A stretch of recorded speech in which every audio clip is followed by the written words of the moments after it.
Good evening and welcome again to Sports Weekly. Now, this week, something a little bit closer to home. Back in 2015, the Association of Muslim Schools decided to put together the first Interfaith Games. Now, it's gone on since then from strength to strength, and I'm joined tonight by Wasim Rias from the Association of Muslim Schools to talk about the Interfaith Games of 2017. Wasim, welcome to Sports Weekly. Thank you. So, tell us a little bit about how the Interfaith Games came about. Okay, so in March 2015, we met the chairman of the association along with the Muslim Sports Council. So in that meeting, we decided we wanted to have a games which brought together all faiths, involving Muslim schools and then also Jewish schools, Christian schools and any other faith.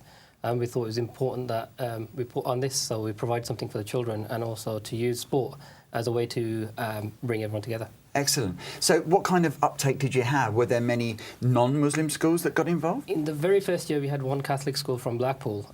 They entered into the girls' athletics. So they travelled all the way to Manchester and they ended up winning. So, and they've supported us ever since. So they were there last year and they entered the boys. We also had a Church of England school in the second year as well. So it's growing and we've got some new schools on board this year as well. Wow. We've been tweeting and emailing, so hopefully it's going to go well this year. Excellent. Well, last year I know that you had 400 children taking part. Right. So do you hope to emulate that this year? We're hoping to do a little bit better. We planned for 18 events. Last year we went ahead with 11.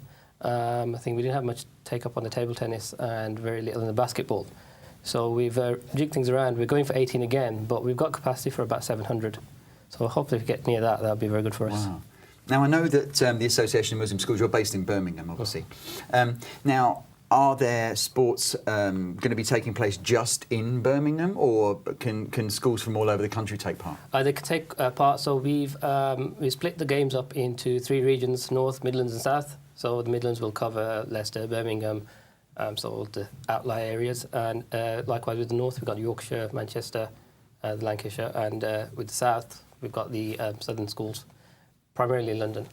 So it's a chance for any school to say, okay, if we want to take part, we just go to our local Interfaith Games, find the dates, and if you can enter, we can join in that one. That's amazing. Now, I know that there are, I think it's 3 sports per gender. So you've That's got, right. If I'm right, I think you've got basketball, football and athletics for the boys. Correct. And football, netball and athletics for the girls. That's right. Excellent. So are there any moves to expand those sports, or are you just going to concentrate purely on the 3 for each? No, going forward, we want to expand. We want to bring other popular sports. I think we've had rounders for girls, also table tennis again for boys. I think they want to start that again.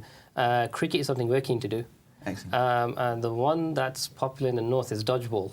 That's been mentioned a few times now. So, yeah, dodgeball is a game that's being played all over the place. I know I've spoken to the England dodgeball team, because there actually is an England dodgeball team. Now, obviously, within the Muslim community, I think within the younger generation, football is probably the most popular. But I know within the older generation, it's probably cricket. So do you see cricket becoming part of the Interfaith Games on a larger scale? Yes, I'd love to. We've been contacted by the ECB. So hopefully with their support we can provide cricket. I think with the logistics of that sport it's difficult to organise in a small space.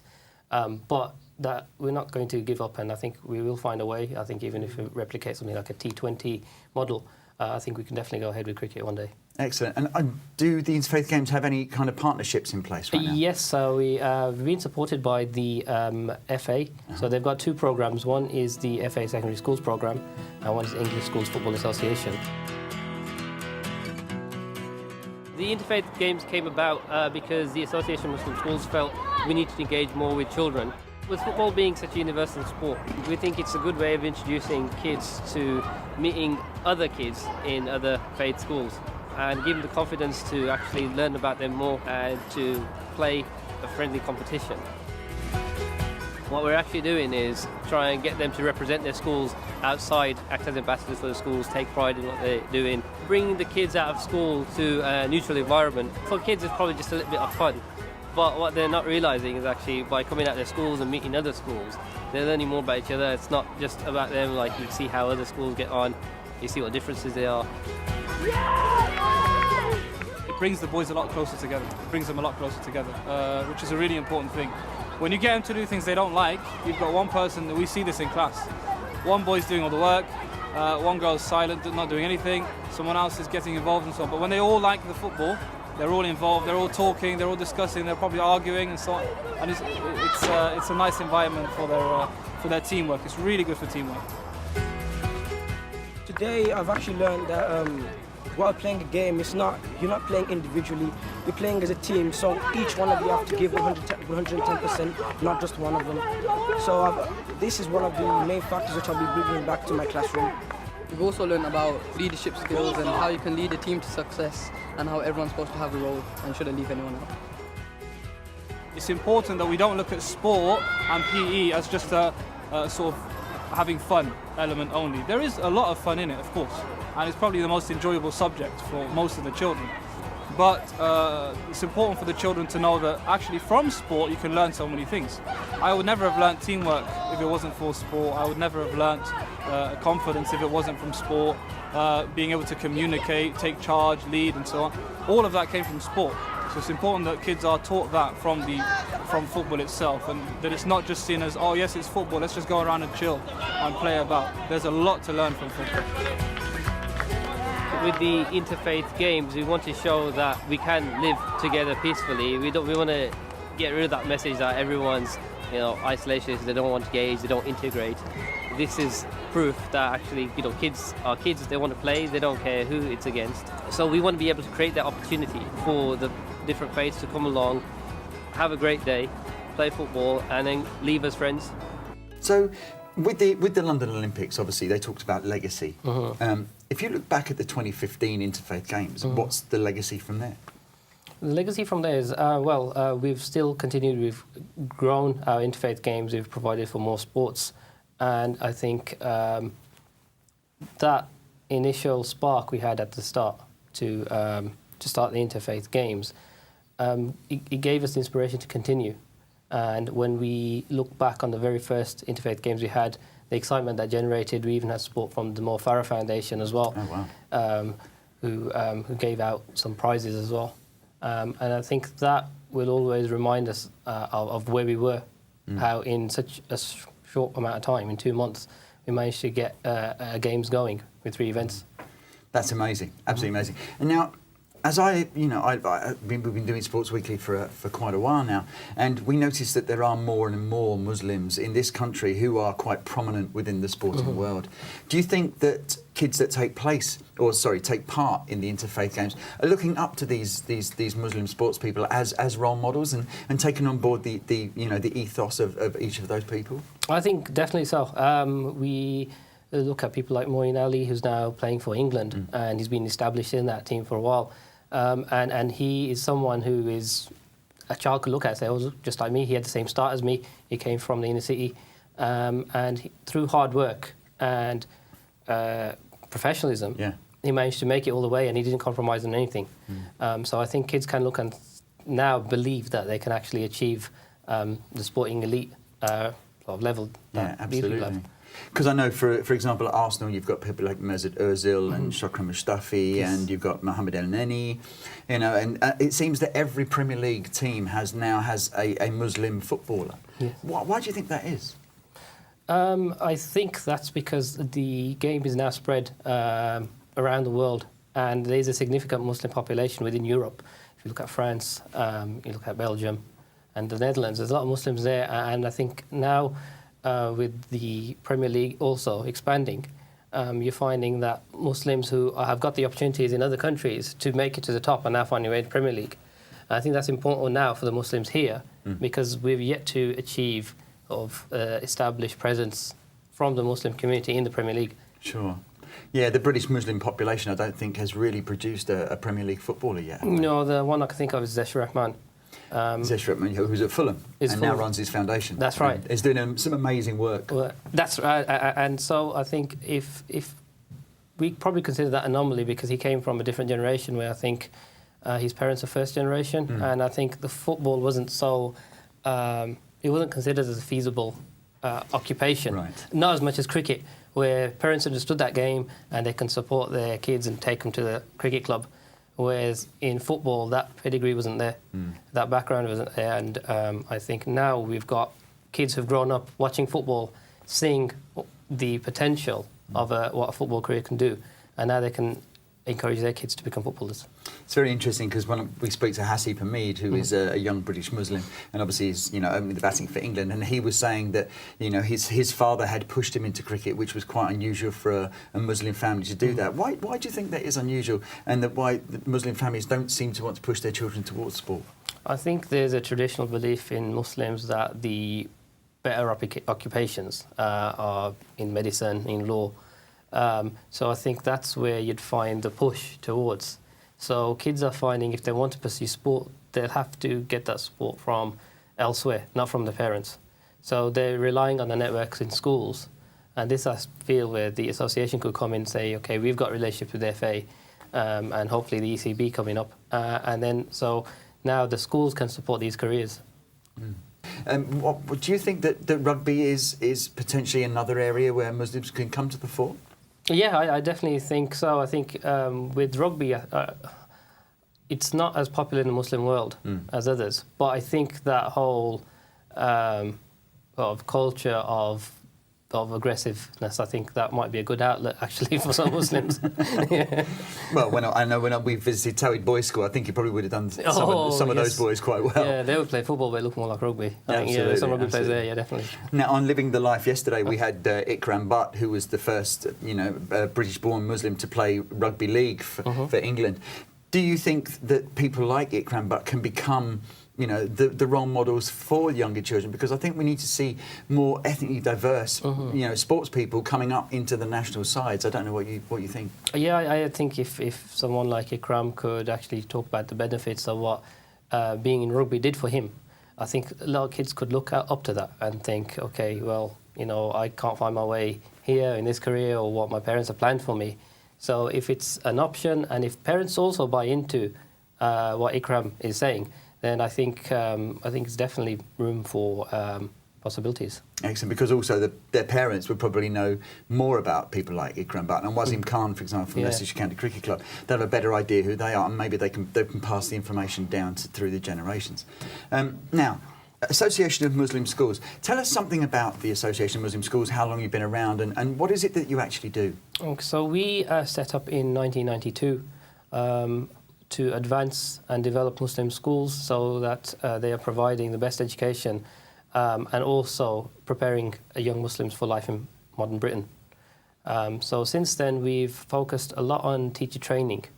I think with the Muslim schools, they generally tend to be independent, although the state sector is growing now. So AMS is there, one, to act as an umbrella body to represent the interests of Muslim education as a whole, but also to help schools individually to get from certain level up to the outstanding, which we all hope they aspire to be. Excellent. Now, obviously, in the press, there are always stories about, there are divisive Muslim schools. Now, I know I've been to a few Muslim schools, some of them with you, and I've not seen anything along those lines. How can we change the message where Muslim schools are concerned?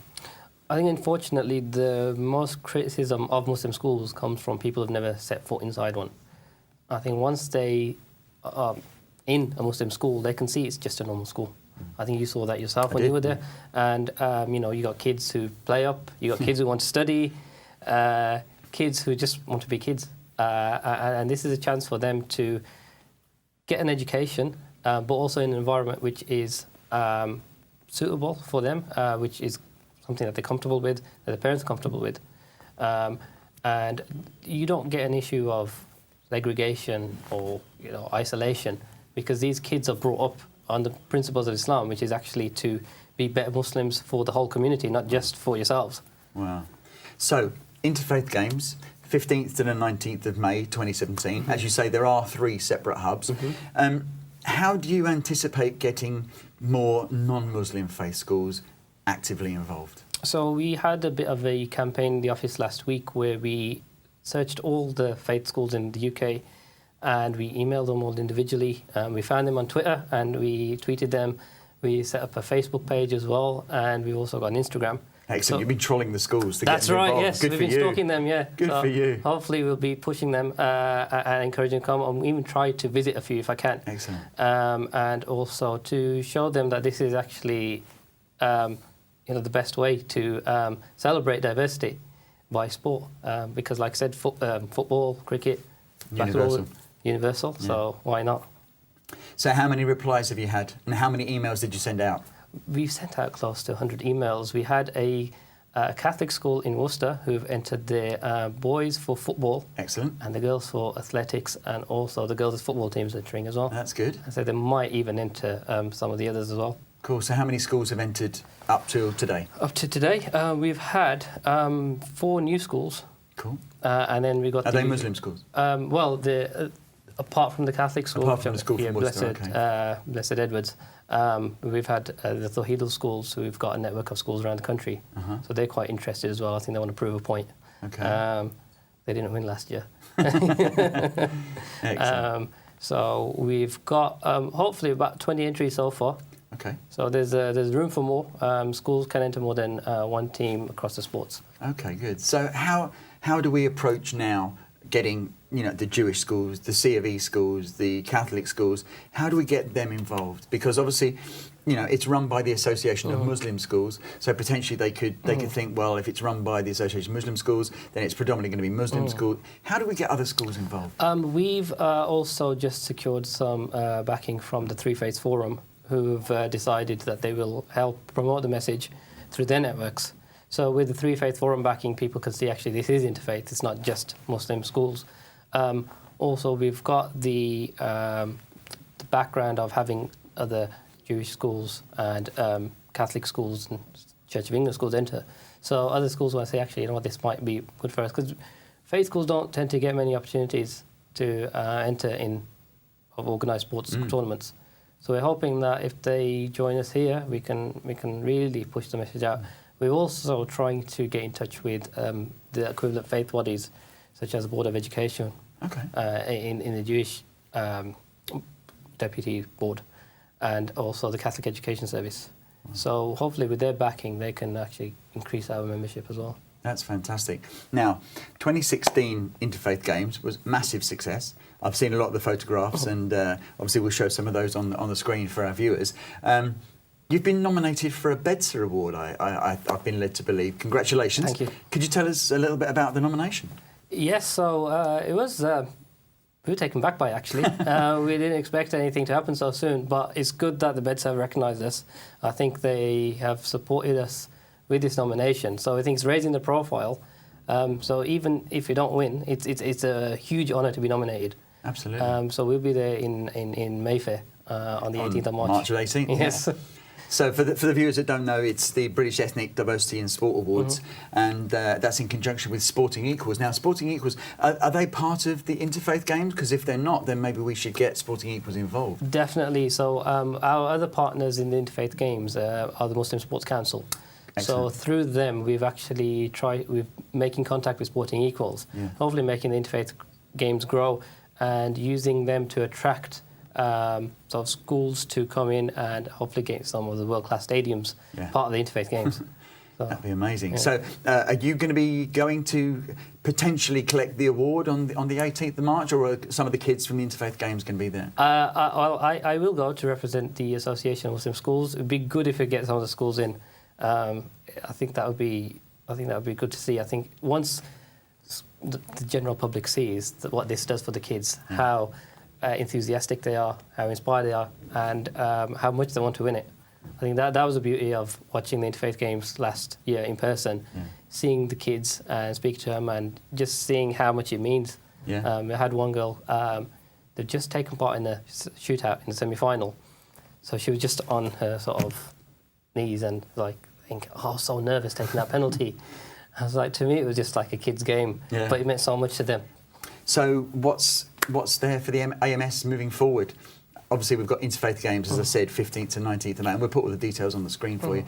But what's going to happen with the AMS moving forward? We've got loads of ideas. We've been talking about a student conference as well. We have a national conference. We also have awards. So it's about making the sector grow, providing for all Muslim students across the UK, but also to spread the message of Islam being completely compatible with British life. I think I'd like to see the day where we've got kids going to, non-Muslim kids coming to Muslim schools to see what we can offer them. How many schools do you actually have in London right now?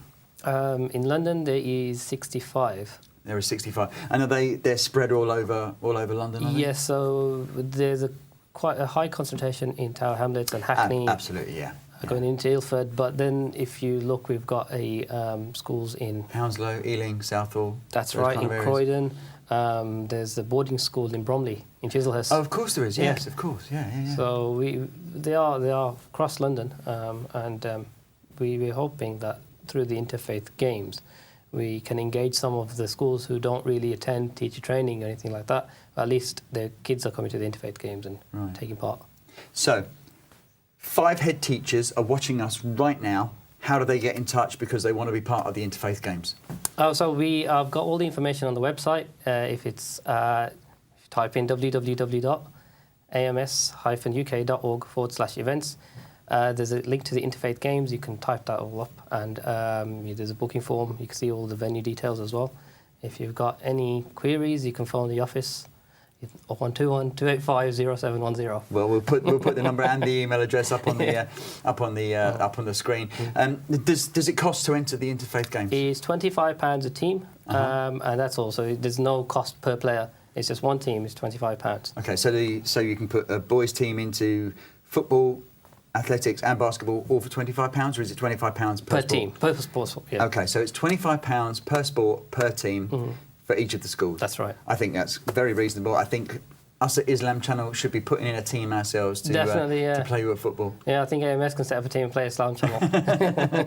Wasim, look, thank you so much for coming down. I know you've made a special trip down from Birmingham to see us today. Well, thank you so much. It's been an absolute pleasure talking thanks to for you. the opportunity. Now, if you want to know more about the Interfaith Games, as Wasim said, go to www.ams-uk.org, or you can ring the number that's on the bottom of the screen now. Thanks for joining us here on Sports Weekly. We'll see you again very soon. Take care. Bye for now.